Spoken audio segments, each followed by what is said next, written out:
Good Monday morning, everybody. How we doing? How hard does it hurt on a Monday morning, EJ, to try to sound super excited, huh? I'll tell you, some days are harder than others, but I do it for you. You guys count on me to wake you up on Monday and get you excited about the work week, whether I am or not. So, in my lack, I've brought the game, Doug Shear. So we're bringing our A game today. Oh boy! And we're ready to say hey to everybody. What's up, Facebook user? That's our favorite people. We get the most comments from Facebook user. We've got, this is Paul. What's up, Paul? Rob Jones. What's going on? Thank you for tuning in. And so what we got, Doug? What's going on with you this week? Well, this Saturday is our company picnic, and so hopefully we'll have most of our people coming and their families. So that's always good because we've hired a lot of new people over the last year or since last summer. So this will be a chance for us to get deeper in our friendships and fellowship. So that's what I'm looking forward to and trying to coordinate everything. So, we have to fix appliances too. We got to fix some appliances this week on top of that. Yeah. I might do that. I might do a couple of them this week. We'll see. I got two today, actually. We had a yard sale Saturday, and I got 2 appliance repairs out of that. Oh, nice. My neighbors. Oh, you're the guy that does the appliances, ain't you? Did you come look at my washer? Yeah. My washer? Yeah, I'll do it Monday. So much for the office day, right? That's right. So we got a company outing scheduled for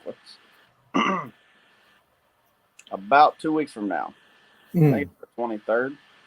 It's a Tuesday night. We're going axe throwing as a team. Nice. So that may work out good for me or not. Depends on what the guys think of me. That's if right. I'm actually doing any good, or if I'm just telling y'all that I am. Yeah. We're gonna find out. And make sure your life insurance is up, EJ. Yeah, I need to do that this week. So that it's amazing. They serve beer. They always serve beer at these places. So I always thought that seemed like a little bit of a contradiction there that shouldn't happen. But yeah. How many of you take your wives to axe throwing with you? Oh man, me and Val and I, we get real competitive, so it can get kind of ugly. They have to put us in the corner, so in case it, we get a little argument or something. So if it gets ugly, they just throw a tarp up. That's family therapy over at the axe throwing center. Hey man, I gotta check the broadcast. Let me see if we're going everywhere. Yeah, we're going everywhere. People ain't waking up this morning yet. So, today, title of our topic today is equipping. The leader's job is to equip. And the lesson's coming from the John Maxwell Leadership Bible. There's some verses to it, but I didn't really see how they real easily tied. But I believe it was in Ephesians. And so it was Paul talking. He was explaining our responsibilities as Christians, the shepherds' responsibility, the responsibility of the sheep, and then how it applies. So, let's see.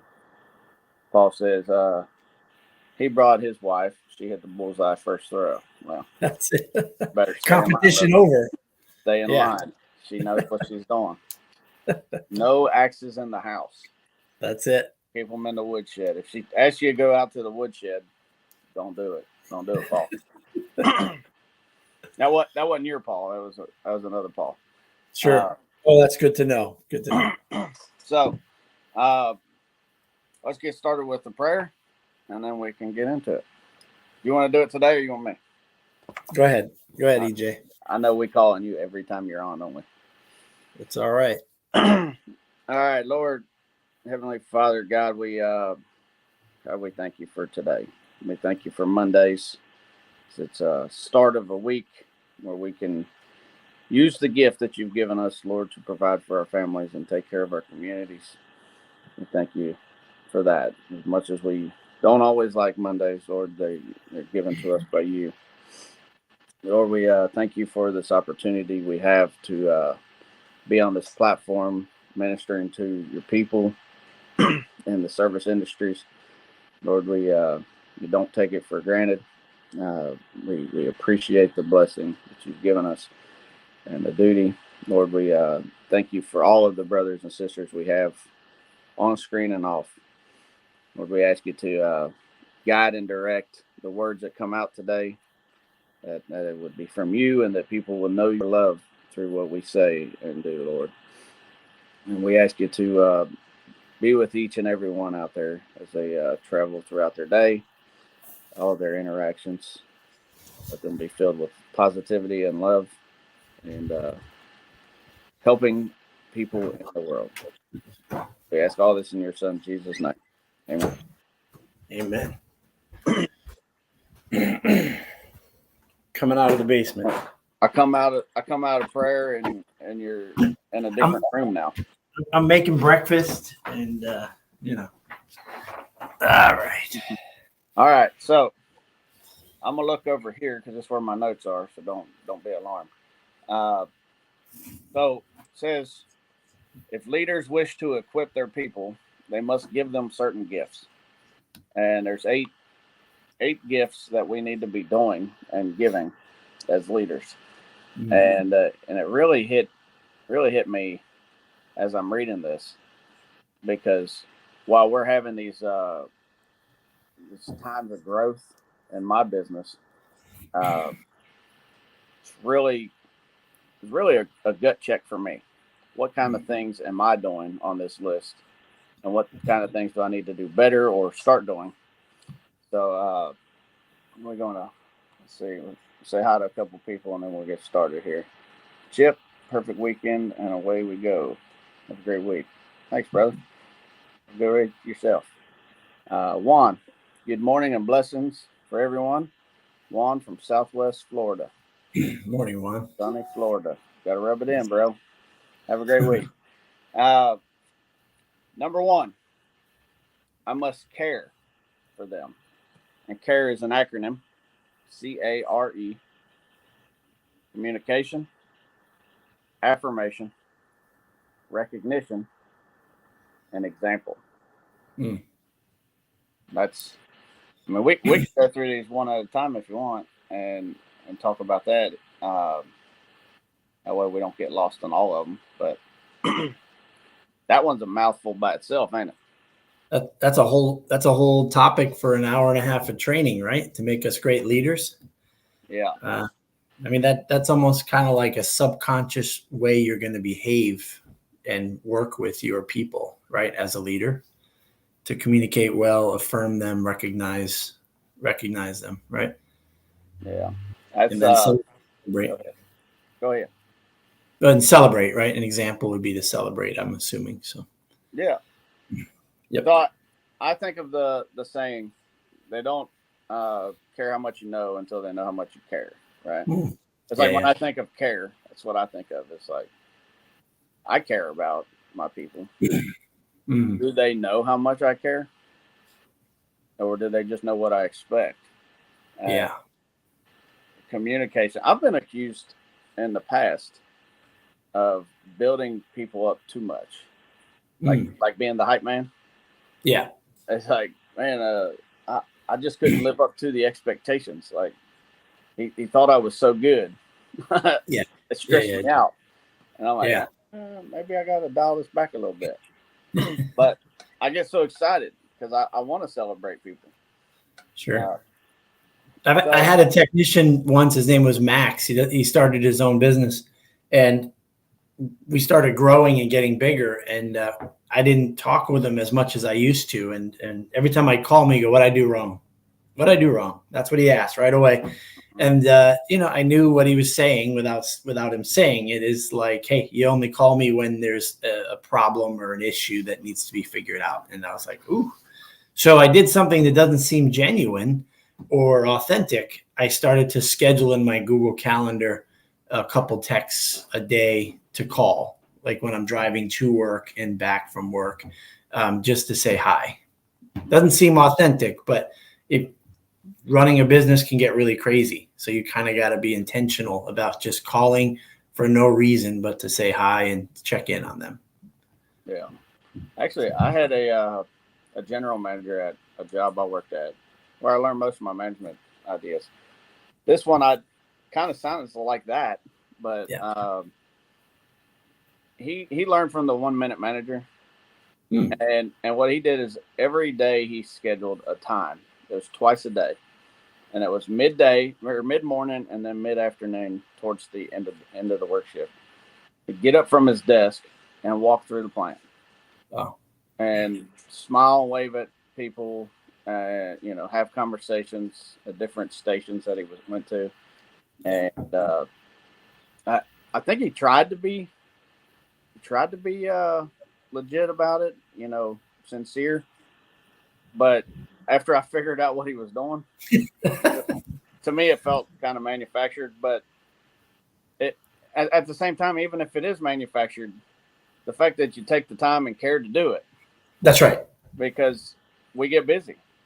It's scheduled because we might forget. Right. And hey, don't forget. And I'll go. I only got 3 guys, and there's times where I might go 3 days without talking to one of them. Sure. And you probably have more than that, being the GM and a bigger team. But it's like 3 days. I'm like, if I didn't get the emails of all the jobs they complete, I wouldn't know if they showed up or not. Yeah. Well, I mean, for you guys who are married, husbands, or wives, and you've been married a long time, or you've been with somebody a really long time, now you throw some kids in there and fixing the house up. If you're not intentional about scheduling date days or date nights, you might look back and not realize that you missed. It's been a couple months, and then all of a sudden you go, well, that's why we're a little at each other's throat and a little grouchy and not feeling loved or not feeling respected. It's because you've got to be intentional. So your manager made it a priority because he thought that was important, right? That he knows that you guys and he are together and they care. So that's pretty good. Yeah. Seems fake, but it isn't. The manager I worked directly for, he would just walk down to the floor, stand in one spot, and he'd post up. 7'1", 300 pounds, the football player. And then as you walk up, I mean, he would talk to you as you walk up. And then it was like the first 2 months I was there, I was first time I was a manager, and he'd say, "Hey, EJ, how's everything going?" I'm like, "All right, cool." And I'd hang out and wait, and he'd just be talking to everybody. And finally, after 2 months, I was like, "Hey, man, I got some stuff I got to talk to you about." I was like, "Can I get some time?" And he said, every day when you walk up and I say, hey, what's up? And you're like, "Hey, yeah, it's cool." I said, "That's your time. Okay. Say something." I'm like, "All right." Communication. That's it. That might not work with women, EJ, women to women, but that works for guys, right? Just say how it is. Say what's up. That's I'm down there. That's your time. I love that. I love number 2. Yeah. Yep. This is one I really like. When I talk about team, I always capitalize the word team as often as I can think about it. I must work on their weaknesses, but work out their strengths. Yeah. So as I'm building a team, I like to interview people and ask them, what is your strengths and what is your weaknesses? And people answer in different ways, right? Some people answer their personal strengths and weaknesses. Mm-hmm. Some people might answer their technical strengths and weaknesses. Like, hey, I'm a really good mechanic, but I don't understand schematics. Or, I work really hard, and sometimes I work too hard, right? That's everybody's fun, positive, negative, right? But as a leader, I need to know your strengths and weaknesses on both sides if I can, so I can build a team that complements the strengths and weaknesses. Mm-hmm. Like you don't want if you got a team of three, you don't want all three of them to be excellent mechanics. That's but right. nobody knows how to read a schematic, Yeah. right? Or vice versa. So, but individually, I have to use their strengths and then build up the weaknesses. And a lot of people forget that part, I think, though. They say, all right, this guy's a really good mechanic. He can change transmissions with the best of them. Yeah. So I'm just not going to give him any of these newer machines where you got to do the control board diagnostics, right? Mm-hmm. I just won't give him any of that. But that's okay to an extent, but to not ever worry about building up the weaknesses. Yeah.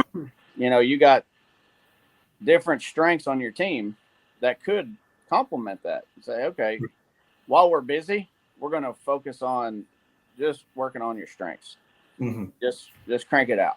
But when you get to that next season, then hey, I need everybody to do everything. That's right. So occasionally I might have somebody ride with this other guy. Hey, this guy's really good at this. Mm-hmm.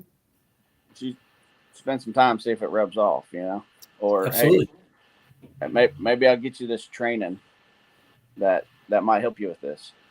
And that's something that I'm noticing now that my team's at 3, that I've got 3 different types of people. And, I kind of got 3 mechanics, but one of them's better at diagnostics, the schematics, than the others. And, but they're all great. Yeah. Like I love each one of them. Mm. I'm learning now that I have a team that's more than 2 people, that I got to pay attention to this stuff. Yeah. Yeah. Well, this is just as much a human experience as well. I mean, being the guy who runs the show, EJ, I know you check yourself and hold yourself accountable. But can you imagine being held accountable from someone else? Now, it hasn't been that long that you didn't work for someone else, but get into this grind a little bit longer, and it's going to be an awkward moment when you're being held accountable. That might be through your mastermind group or something like that. How does it feel? Kind of hurts a little bit sometimes. It stings a little. And so I think simultaneously with our employee family, we need to make sure we're working out their strengths as we're talking and working with them with their weakness. It creates some healthiness. It doesn't bring discouragement to just focus on the weakness. Yeah, you're good at that. So that's fine. You've been good at that for years. Now let's keep stretching and growing. You have to celebrate the successes, your strengths at the same time, and don't let them get stagnant. Keep pushing that bar higher there as well. But you got to do both at the same time, or who wants to come to work to get picked on? Right. Because we've all got our weaknesses. So I've got Jay. Jay will doesn't do it enough. Occasionally call me, and if it's a bad week or I'm already beating myself up, and he's checking in on my weaknesses, the dread that it feels like, and it reminds me that that's potentially what one of my guys or my office staff are feeling when they're already having a bad week. I don't know it, and I'm coming to them to talk about their weakness. It's probably not a good week for them, and I didn't, so got to celebrate and push those strengths as well. So, yeah, I'll tell you, as you're talking, it's definitely a balance, and it's tact to how you talk about it, right? Yeah. You could focus completely on strengths and have them do everything that's easy to them, that they're good at and they love. But you got a job to do. Yeah. Sometimes you got to do the stuff you don't love. That's right. And on us as leaders, I don't love talking about the struggles, the weaknesses, the things we need to build up. I enjoy seeing them get built up. Yeah. But it's we got to do that job too. And we do. It's about how you communicate it. Yeah. And you've heard the sandwich technique. Start with something good. Yeah. Hit them with the bad news and then build them back up again. Yeah. Sometimes that can be a little manufactured, but I think it's generally true, right? You got it. It can't all be bad. No. Hey, no. Here's all the areas where you're killing it.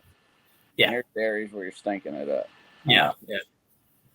And this is on to next to number 3. Chip says, as a manager, do you go for ride-alongs with a checklist? What's being done or missed, and provide support or improvements? Chip, hold that thought. Number 3, I must give them myself time, energy, and focus. Yep. And this is how I can do that. Lunch meetings or ride-alongs, right? They ain't got. My guys don't like eating lunch. Like, they'll go get the roller dogs at the gas station, is what they say, or some tater chips, little Debbie's, and I make them eat lunch because I like to eat lunch. I'll buy when they let me, but I like to chat shop there. Hey, what's going on? I'm not like my other manager. Hey, what's going on? Well, good. All right, cool. I'm like, is there anything that you want to talk about? Any issues, right? But as far as the ride along, I need to do more. Okay. But I don't use a checklist. I almost feel like that might be manufactured, but there's a list in my head, right? There's things that I know that I need to talk about and that I need to see. And you can't get a good gauge on anything if you ain't in it, right? If you just sit in the office and occasionally have lunch, thanks, Chip. You're checking me, man. I ain't doing the ride alongs as much as I need to. I did when it was wintertime, but as we've gotten to summer and it's busy, it's like, man, I got to do my calls too. Yeah. I'm not at the spot that Doug and Jay are yet. I can't sit in the office and schedule phone calls. I'm joking. I'll get there, and I'll have somebody I'll have a Brian that can be doing ride-alongs, right? But I need to be spending more time. And a lot of the guys, when they do complain, they complain like this. Hey, PJ, when I call you, you're always in a meeting. Like, I can't get a hold of you. Right. My focus ain't on them. And I hate to say it. They don't get my time as much as they need it. Yeah. And part of it is I need to build up the weaknesses that they can't always depend on me. And they've started in the last month counting on each other, the community of the team calling each other. And I still need to help them understand how to use the Alliance group, because that's more community. I need to be able to provide the support, but it can't be the only support. So it's a check for me, for sure. I like Chip's comment. I mean, because that's when you can have true, authentic hanging out.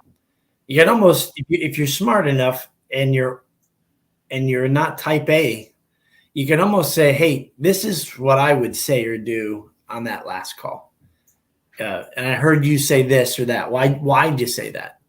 And so you're driving to the next call, you're kind of analyzing things. And here's the deal: if you have an employee that is at 20 feet and all they're doing is looking at a machine and looking at a customer's face, and then just moving, they're not getting it. So that genuine conversation can do more than just check off the checklist, but get them to start thinking outside the box, and you know what? Maybe one of your employees has a way better way of doing it since the way you do it, EJ, so it is pretty cool. I always felt like, I think anybody in charge, most healthy people in charge, want the team to know that you're working just as hard for them as they do. And if I don't have a shovel and I'm not digging in the hole, I feel like I have to work harder, show them that I'm working harder for them. So it's a bit of it's a bit of a mental game once again for me to think about how I can utilize my energy and time with those guys in the office staff. So it's you got to show them. You got to show them for sure. Amen. What's number 4? Number 4. I don't know what I'm gonna do when I get to 6, 7, and 8. I don't have that many fingers. I like where you went with this. The why, and this is where I think this one's going. I must give them ownership of the ministry. Yeah. So I'll say this. I'm gonna try to do a parable. Right, you and Jesus do these parables really good. I've got a daughter that's turning 16, and bought her a truck. It's a little beat up S10, right? But I'm not giving her the keys yet.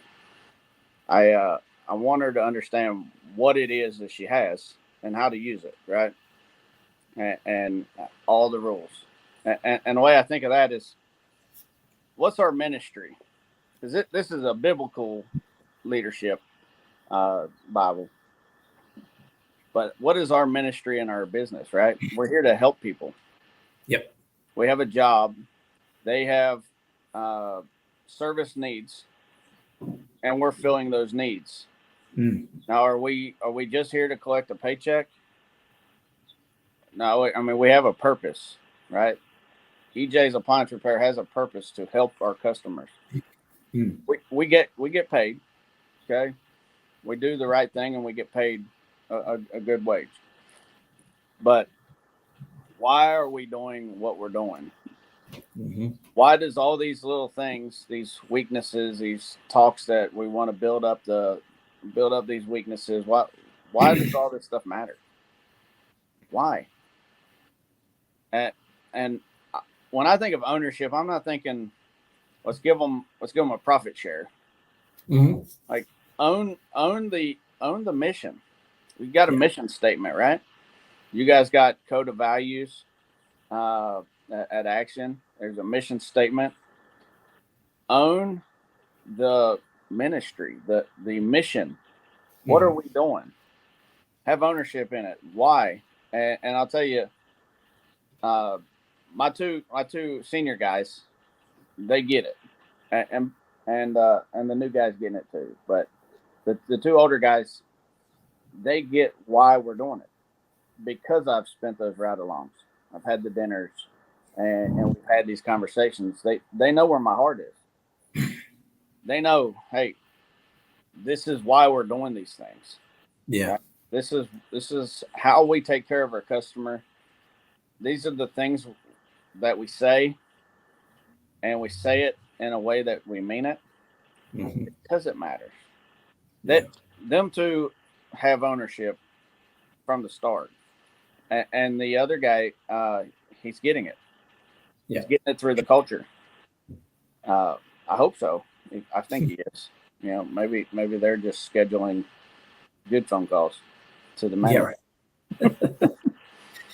Well, yeah, the why is the key, right? And can you imagine if you didn't mean to, but your why became, or at least the way you conveyed it in your words and action to your employees, was money? Especially, let's say you were hurting and tight and the business needs the money. If you focus on money, that's what they're going to take ownership of. And that'll be a problem, because like you mentioned earlier, they'd be worried about collecting the checks to make the paycheck to have the job. And that is just not a great place to work. And so that why is so important. And sometimes when the money doesn't always follow, but you've made a customer's day better, believe it or not, that's the hero time. That's the time when you're proud and you're grateful. And that's the ownership that we want our employees to take, right? Yeah. I've not met anybody else that has felt differently. I don't know if the Appliance Alliance brings people that way, or maybe I've just narrowed my scope of talking to people of like minds, but I'd love to chat with somebody who thinks that money is supposed to be the most important thing, you know? So I think that most owners and people in charge might not realize, if you put the camera on them for the whole day, what are people hearing from you? what's the message you're conveying? And that would be a problem, right? Yeah, that's for sure. Yeah. Not all my customers get to see me. That's it. But they all get to see them. And when you have 15, 20 techs, EJ, because you're on your way, you want that heavy lifting to happen from the whole team. You want them to be a bunch of people who own it like the way you want it to be. So it's much easier to do it that way. Yeah. It's harder to do as you grow, though, ain't it? It's frustrating, but you celebrate. You back to the beginning. You care for those who are really truly making it their own, taking ownership, representing you, and being a great ambassador for EJ's Appliance.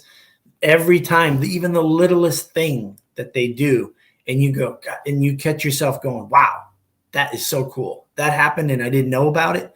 You got to come up with some quick and easy, some very special way to recognize and say thank you so much for that. Because that's all those little moments build to a great thing. Yeah. That's good stuff, man. Morning, Alex. Morning, Saul. Number 5. It's gonna be weird. Next one, and I pull up and I have six fingers. I'll do the extras. I just got to figure this camera thing out. I'll be the extra. Right. You're good. You can be all right. So number 5. This is one. This is a good one. I must become a resource person. Atmosphere, training, support, tools, whatever it is, parts. Yeah. You know, some of you have your guys order the parts, but getting them access to do these things, right?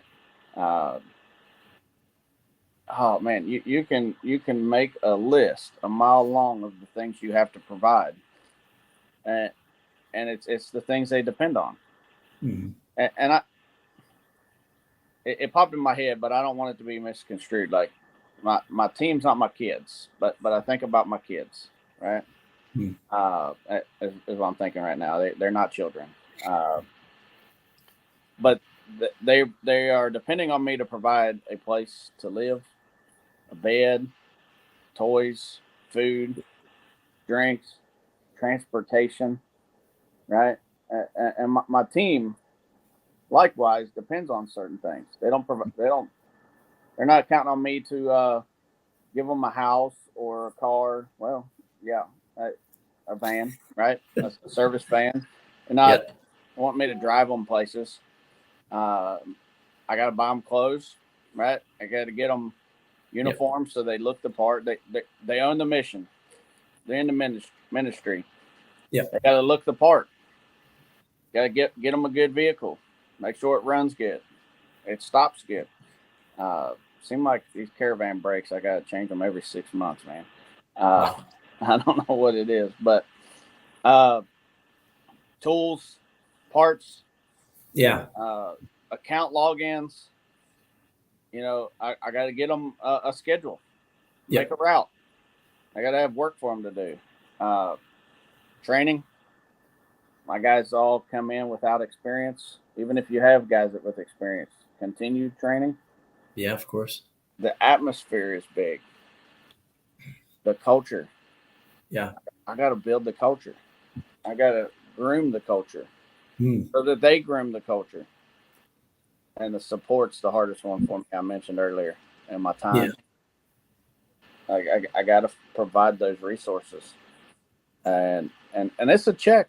It's a check. If any of you are out here and you're a leader and you're listening to this and you can check each one of these boxes and say, yep, got 100%. I'm winning. Send us a message and we'll get you in on the next one. I want some notes. I want to take some notes. I'm not the best. We're trying to be like Doug over here. Well, you shared the story, EJ, of like, hey, you know, they're trying to reach you. I'm in a meeting.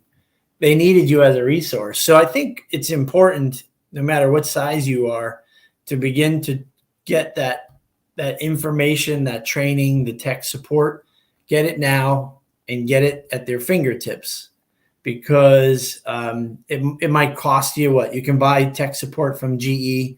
You can buy Service Matters, Appliantology. You can get a whole bunch of it for free, but you just have to make sure you know them all and then get that list to your techs, and let them know, hey, I can help you, but to be honest with you, sometimes reaching out to Sub-Zero directly might be your best first step.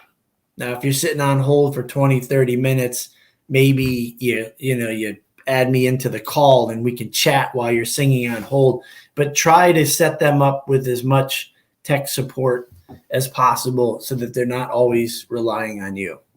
And then once you get all that set up, don't be offended when they don't use that list. And they still call you and they get frustrated with you, but because they're looking for an easy way out. But you want to train your guys early on to take on that technical support side themselves, but get it all figured out and don't get cheap, because 5 phone calls a day from one guy when he could have called those 2 places that you paid for tech support. They could have solved that problem in a better way than you probably. Yeah. What other resources you think of? You've been doing this a long time. Yeah, I mean, cover them all. Yeah, I think so. I mean, like, we know which parts distributor has the best call centers, and sometimes they have an individual number that rings through to that call center. We want to set that, because like you can't find your picture breakdown anywhere. My rule is give it like 5 minutes, because that's how fast it takes to go to 3 websites. You can't find it, you call this number for these brands, and then your tip at the end is to have your Google page up and then do a Google image search of the part number that someone else looked up on your behalf. I just think about all those places where you're in your day and you're stuck on the side of the road in a rut, spinning your wheels, either looking up parts, trying to figure out tech support, things like that. Process can't get hampered through the day too often, or else you get really discouraged and upset, right? Yeah, that's all stuff I take for granted, because as I've grown and learned, I've learned where this support can come from. Yeah, I've acquired the tools. The training. I go out and I control when I have training.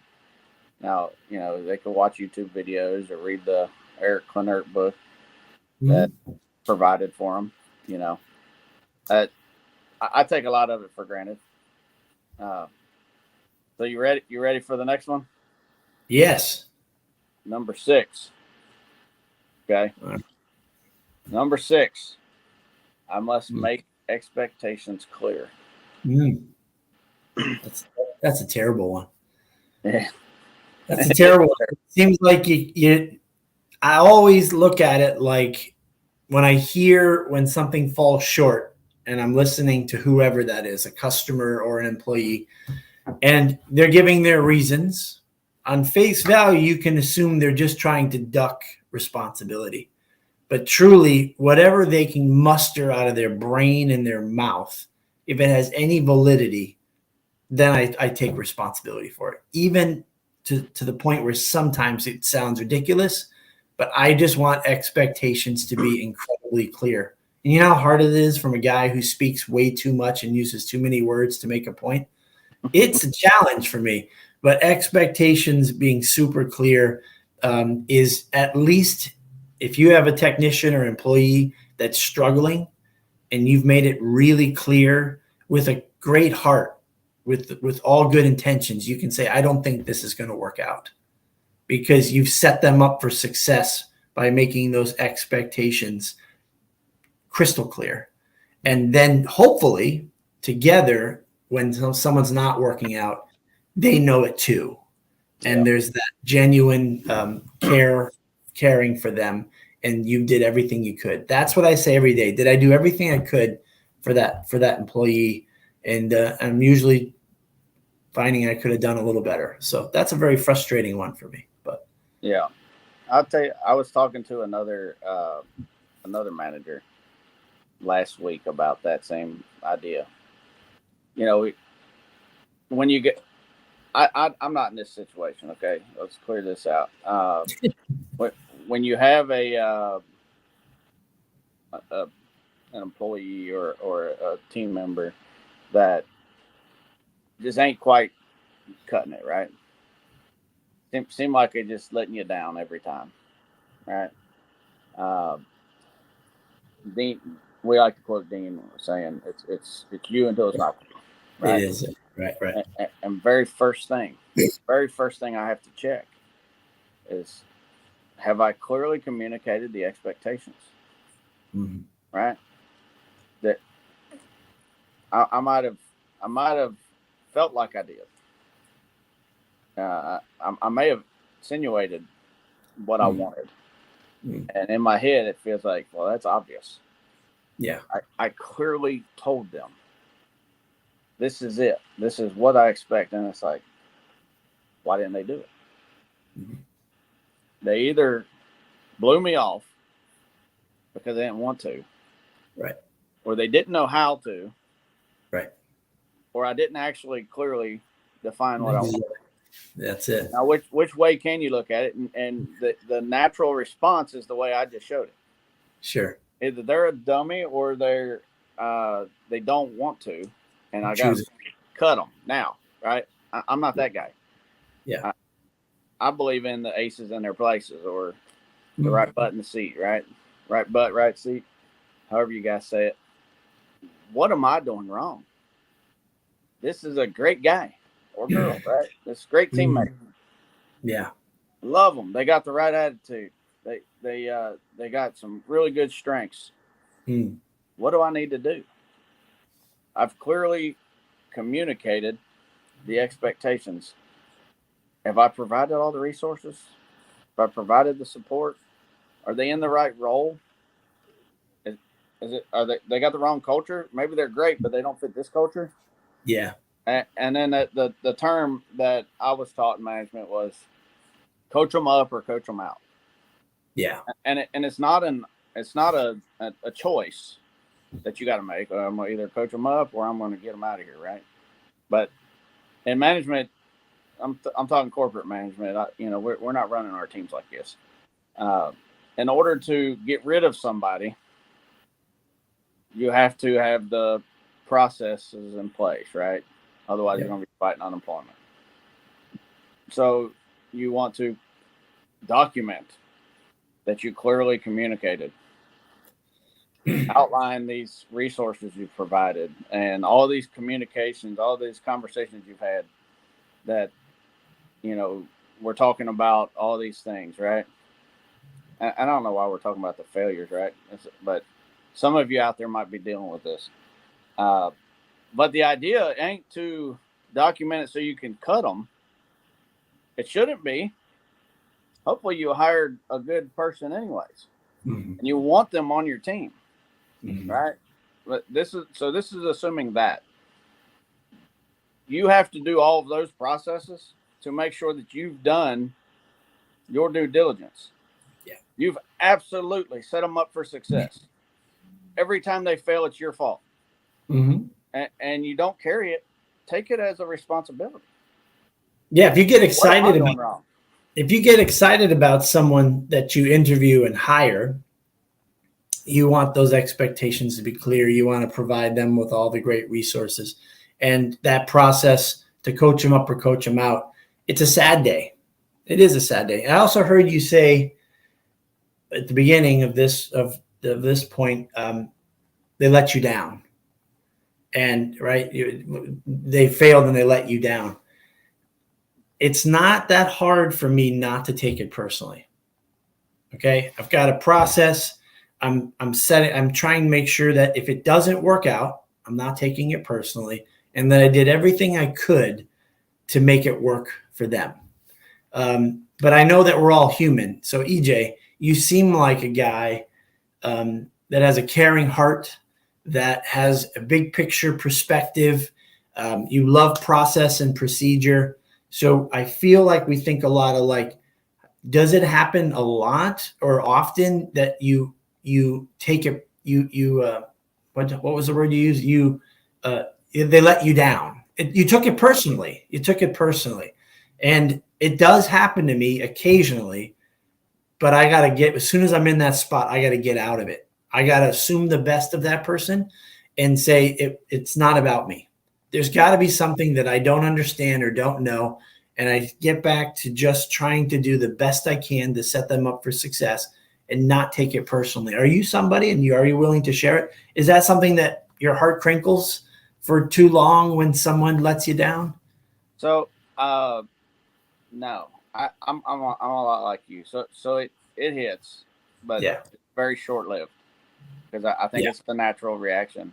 But the way I share it is, when I got saved by God, I feel like I received a gift. I received a couple gifts instantly, and it ain't that I have divine favor or that you don't if you didn't get these gifts. There's gifts that I didn't get.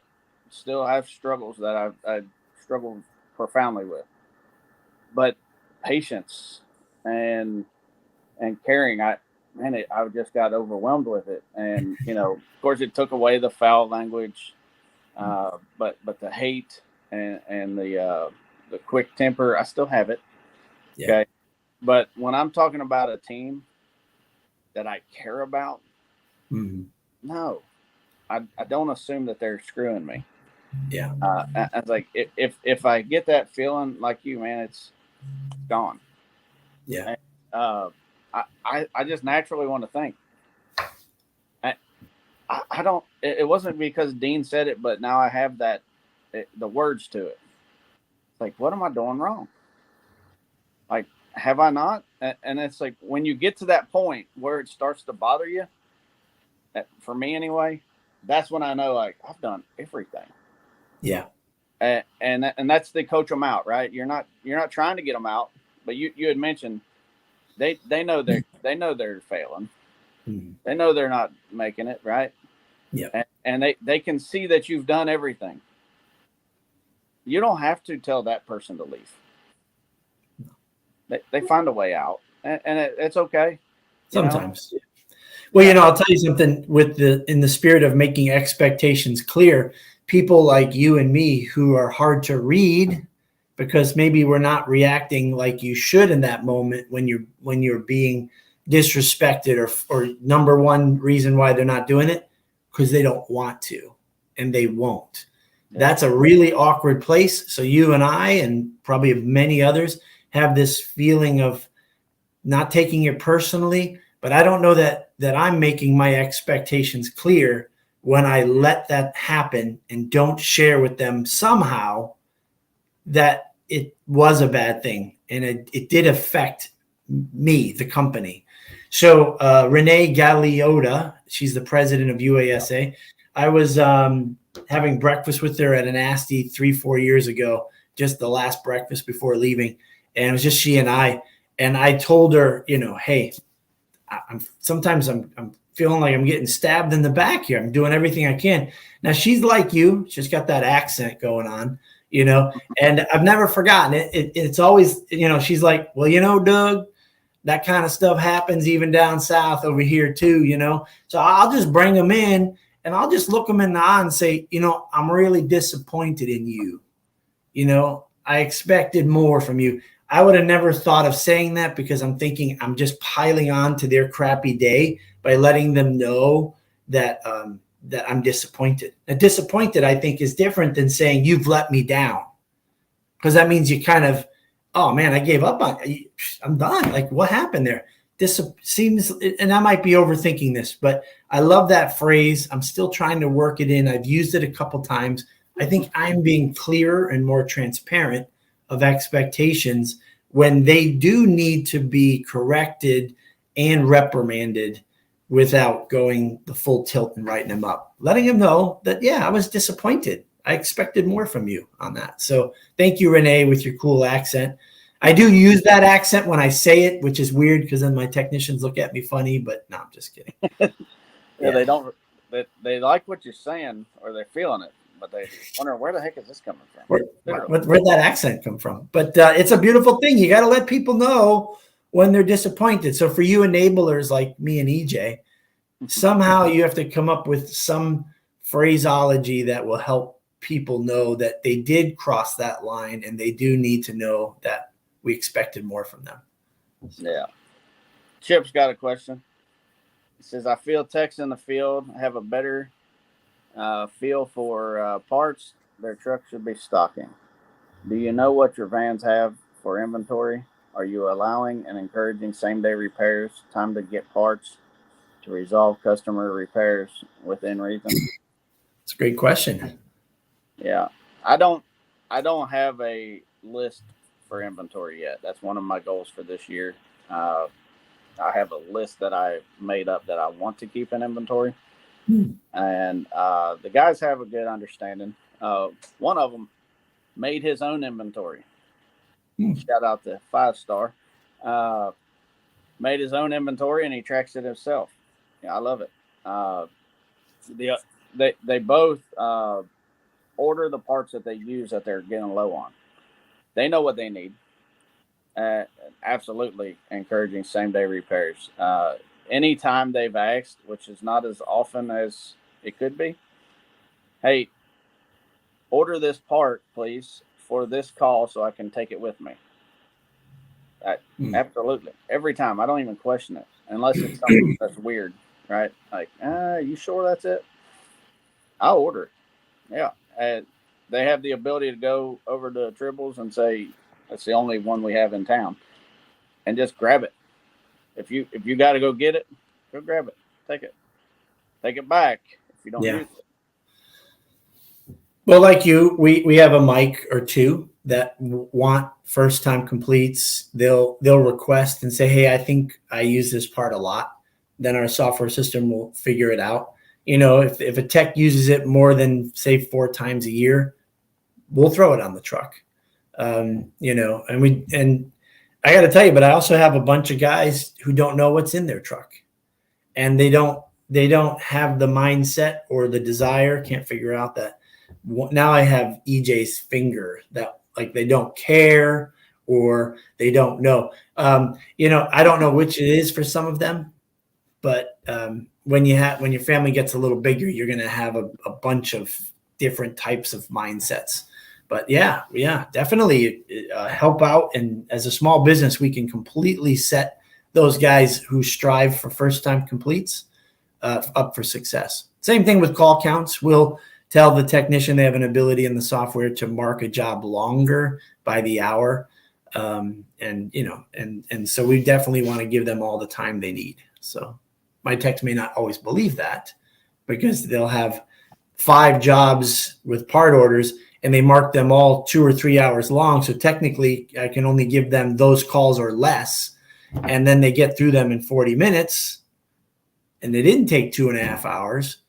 And again, assuming the best about them, in what I'll tell my dispatcher is they just want to make sure they're not going to be overstuffed with calls that day because they're nervous about that one. So make sure you put your long jobs in the morning. And if they do go through them quickly or it's a wrong part ordered and it's not going to be 3 hours and it's 25 minutes, you can add more calls towards the end of the day to make sure they have a full day. But it's a balance. It's a tough one. Amen. 2 more left. We got just a little bit of time, so let's get number 7.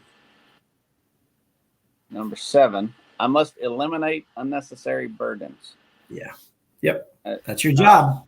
There's a big word in the middle of that, ain't there? Unnecessary. Yeah. You're going to have some burdens in the field, right? Yep. You're going to have some burdens on the phone. We can't get rid of all of them. Mm-hmm. We can get rid of the ones that are unnecessary, right? Yeah. There's things that they got to do out of their way that somebody else can do to make it easier. And it makes sense. Let's do it, right?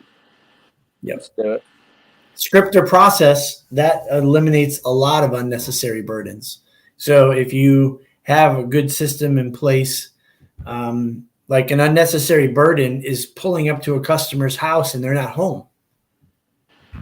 Did you call first? No, I was in the neighborhood. All right. And then you left a message and then you waited there how long? Like 40 minutes. Okay, well, you didn't need to do that. You shouldn't have done that because our office said that you'll call when you're on the way. If you don't pick up the phone, we may not be coming today. So process and procedure eliminates a lot of unnecessary burden. If my techs can't look up their own parts, I tell them, you got like 10 or 15 minutes. You don't have any internet, you call our parts people and they'll look it up for you. Right. Yep. So all the things that you can do to lighten the load on their side. Yeah. All the resources. Yeah. We talk about number 5, resources. Yep. Any resources you can provide that could eliminate some of those burdens, the unnecessary burdens. That's it. That's what we're talking about. Quickly, we're going to do the sandwich. We're going to end with a good one. Number 8.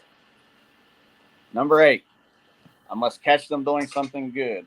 Yeah. And reward them. Yeah. So that one place I worked at that taught me all the management stuff.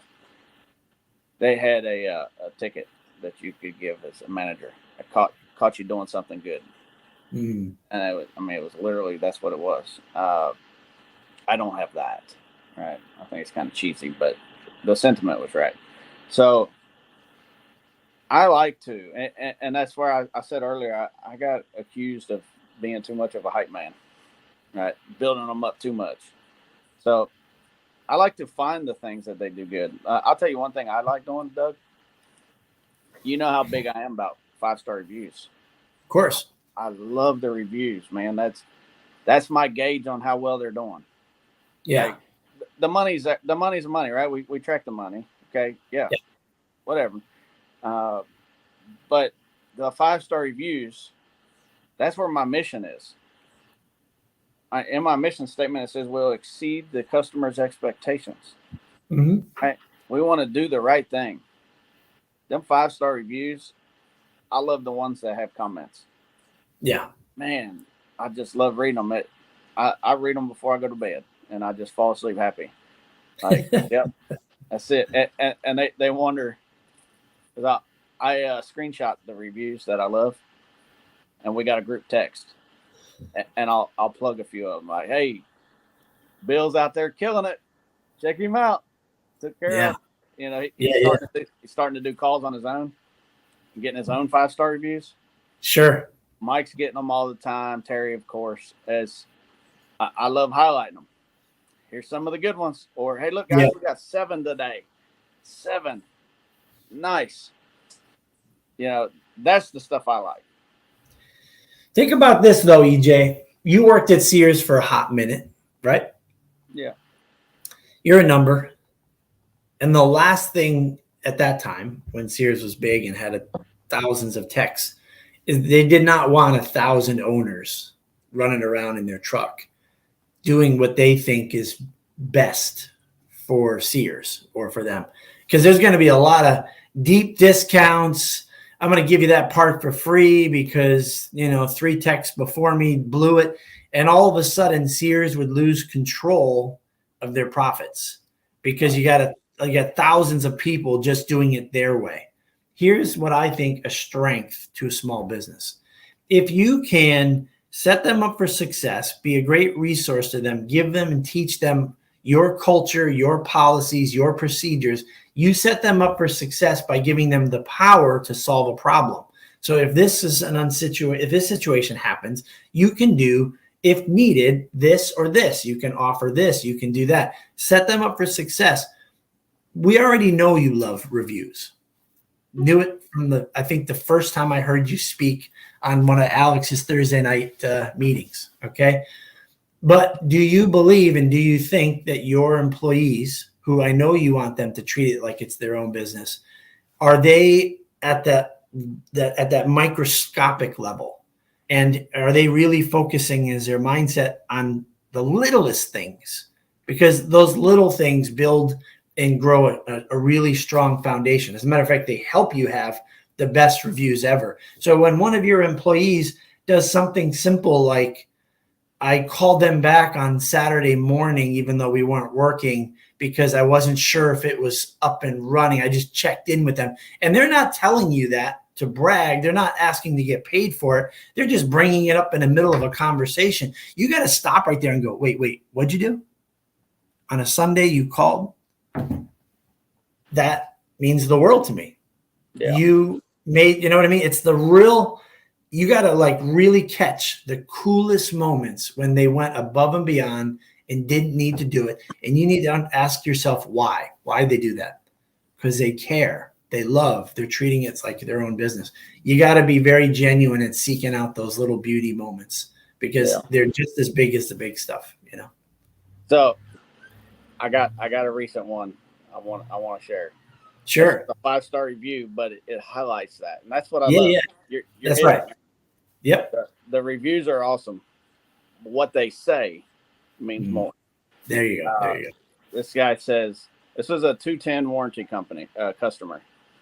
EJ's was contacted by my 210 home warranty. They got in contact quickly, set up an appointment. They showed up on time and were very professional and knowledgeable.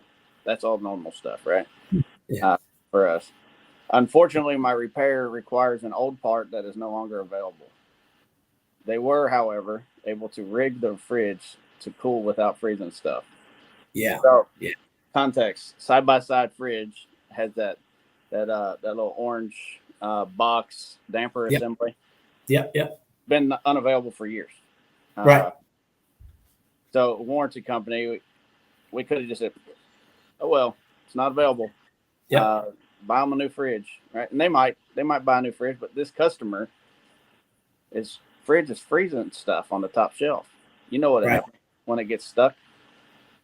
A guy went the extra step. Terry got that ball of paper towel that covers half the damper hole, so he can continue running and cooling properly. Yep. Hey, I'm good with that. That's our short-term fix. Like if we don't have a damper, we're ordering a damper. We'll do that. Yeah. Until we get back. That's awesome. That's awesome. We have no intention of going back on this one. That's right. That's right. Warranty customer. This guy didn't even pick us. That's right. All right. He didn't care. Why did he do it? Because he cares about the guy. Cares about the customer. Doing the right thing. And that's what I love. That's it. That's the key. Yep. Yeah. We had one guy buy ice, like 5 bags of ice for a customer. So he left and came back. Never even told me. I just read it on a review and I'm like, "Did you do that?" He goes, "Yeah." And I was like, "We got to celebrate. I got to be able to create some music on the phone or something where there's poppers going off because they need to know it. That's the stuff that really matters to us, right? It's the customer. So that's beautiful. Good old Terry. I had told them the story early on before I had text. I had an old lady in a wheelchair and her Samsung ice maker wasn't making ice. Yeah. Go figure. She was like, "Oh, what am I going to do? Like, all I do is sit here and drink ice water, and I can't reach anything else." I went and bought her a dugout cooler. Oh, nice. And a big bag of ice. Put the ice in there, filled it up, put it on her counter on a towel, and got her cup there where she could reach it. And I told her, I said, "This will last you a few days, hopefully, right? I'll come." Yeah. It was Friday. I was like, "I'll come back Monday and I'll check on you." That's awesome. That's it. That's it. Yep. That's your culture. That's who you want your company to be, EJ. That's beautiful. Got to do what you expect them to do, right? Yeah. Chip, real quick, says, "Are your techs all industry qualified?" Depends on what you call qualified. Are you making tech specific industry specialized? Example would be refrigeration techs or laundry or otherwise. You have to know the inventory. So I was doing full line techs. I'm kind of toying with splitting it up, laundry and cooking, and then refrigeration while we're busy, kind of balancing the strengths and weaknesses. And we're going to adjust the inventory too. So yeah, I've done it both ways. Right now I'm toying with the specialized. Yeah, I think we're going to go full line. Still just kind of got that shock of customers over the years that use Sears or A&E, and they said, "No, I can't look at your stove. I only do laundry." And hey, you got to schedule another appointment. Well, I have to pay a service fee. Yeah, you'll have to pay. It's just like if you can find the right employee that can go in and you give them the right amount of calls, I mean, obviously a slower season's better, and you can fix 3 or 4 appliances when they were expecting just one.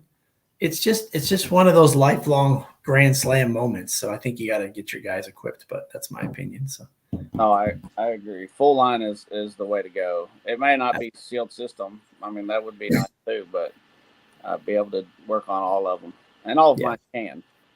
We're just focusing on certain areas right now, just temporary.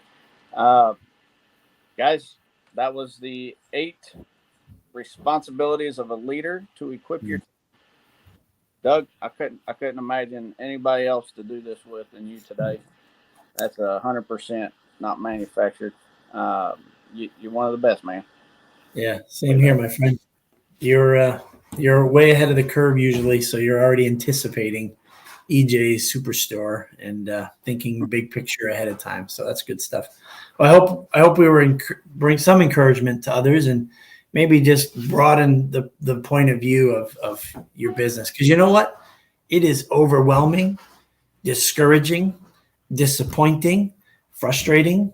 Sometimes we want to give up. Sometimes we doubt that we even are good at what we do. That all happens. Those feelings show up out of the blue sometimes. And then you realize you are overworked. You are stressed out. You're in a place where you just don't see past it. That's why we need people like each other. That's why sometimes I'll call you, EJ, and say, I think I'm a loser. And then you'll talk me off the ledge. And then 2 days later, things get better. And it's just the ebbs and flows. And so, yeah, we need each other to support her, because being a leader is a lot of work and it's very hard to do because you don't have control. You have no control. You can set people up for success. You can create good processes and you can create expectations, but they've got to do it. So that's even worse than a Cabrio tub bearing with the tub stuck, I think. Somebody called me the other day and was like, "Hey, EJ, I'm on this. How do I get this bearing off?" I said, "Is it Cabrio?" He said, "Yeah." I said, "Don't do that again. Call somebody else." I don't know how. That's right. That again. Thank you, Mark. Glad you enjoyed it. Hope everybody else did. We're way over the hour now. It's Monday. We actually got work to do today. That's right. Me and Doug's still at the house. We got to go do something. That's it. Have a good week, everybody. Thanks.